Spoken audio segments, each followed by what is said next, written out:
Assalamualaikum warahmatullahi wabarakatuh. Kami dari kelompok dengan anggota Halimatus Sakdiah, Ristawati Putri, Ajeng Yuniarti Lestari, Anggia Murni, dan saya sendiri, Dea Siti Rahma. Di sini kami akan memaparkan dan menjelaskan materi mengenai pengelolaan kelas luring. Untuk itu, kita langsung ke materi saja. Materi pertama yaitu mengenai latar belakang luring akan dijelaskan oleh Ajeng Yuniarti Lestari. Istilah luring adalah kepanjangan dari luar jaringan, atau bisa dibilang sebagai pengganti dari kata offline. Kata luring merupakan lawan kata dari daring. Dengan demikian, pembelajaran luring dapat diartikan sebagai bentuk pembelajaran yang sama sekali tidak dalam kondisi terhubung dengan internet maupun intranet. Sistem pembelajaran luring atau disebut dengan luar jaringan, artinya pembelajaran dengan memakai media seperti televisi dan radio.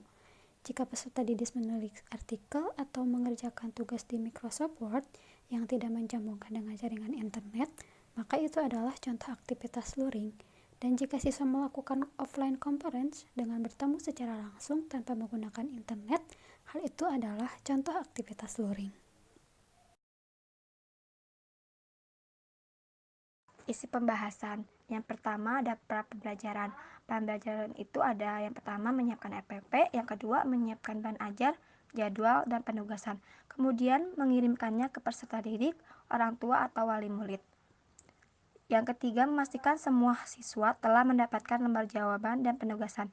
Yang keempat, guru dan orang tua atau wali siswa bertemu untuk menyerahkan jadwal dan penugasan.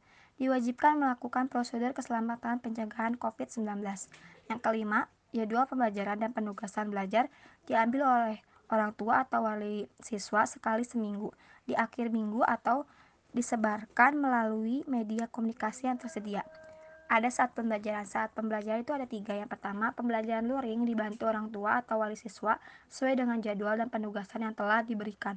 Yang kedua, guru dapat melakukan kunjungan ke rumah siswa untuk melakukan pengecekan dan pendampingan belajar. Jika ini dilaksanakan, wajib melakukan prosedur pencegahan penyebaran COVID-19. Yang terakhir, berdoa bersama sebelum dan sesudah belajar. Materi selanjutnya yaitu usai pembelajaran. Usai pembelajaran ini memiliki poin-poin. Yang pertama, setiap siswa mengisi lembar aktivitas sebagai bahan pemantauan belajar harian. Yang kedua, orang tua atau wali siswa memberikan tanda tangan pada tiap sesi belajar yang telah tuntas di lembar pemantauan harian. Yang ketiga, penugasan diberikan sesuai dengan jadwal, sehingga tidak lebih ataupun kurang.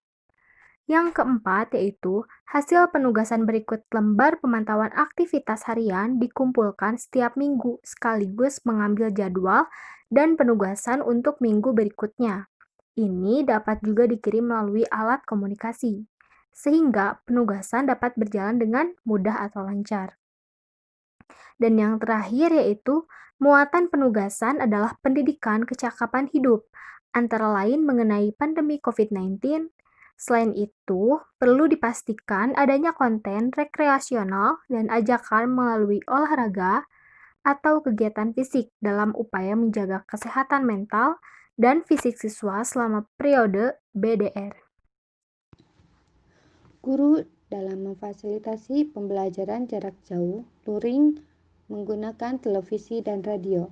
Sebelum pembelajaran, guru memberikan informasi mengenai jadwal pembelajaran melalui televisi atau radio, serta mensosialisasikan jadwal pembelajaran kepada orang tua atau wali dan peserta didik.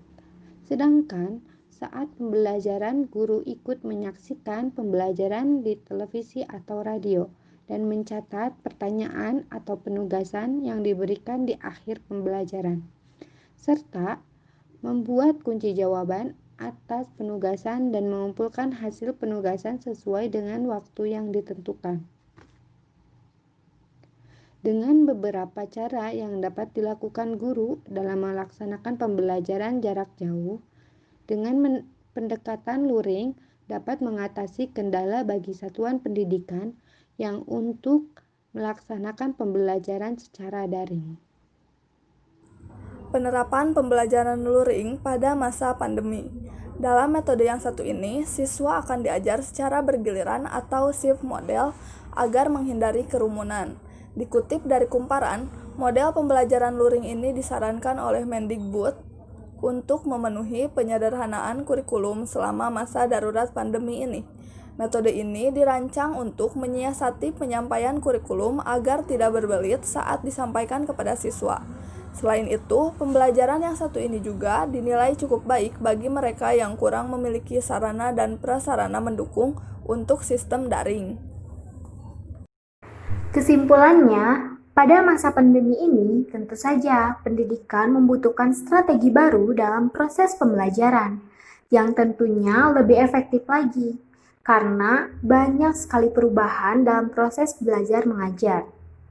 Dan salah satu strategi yang efektif yaitu luring, karena luring sangat efektif jika dilaksanakan dalam pembelajaran masa pandemi ini. Akan tetapi, tentu saja butuh persiapan yang sangat-sangat matang, entah itu dari pendidik, peserta didik, maupun fasilitas yang harus dipersiapkan. Mungkin cukup sekian pembahasan dan pemaparan mengenai pengelolaan kelas luring dari kelompok kami. Kurang lebihnya mohon dimaafkan. Terima kasih. Wassalamualaikum warahmatullahi wabarakatuh.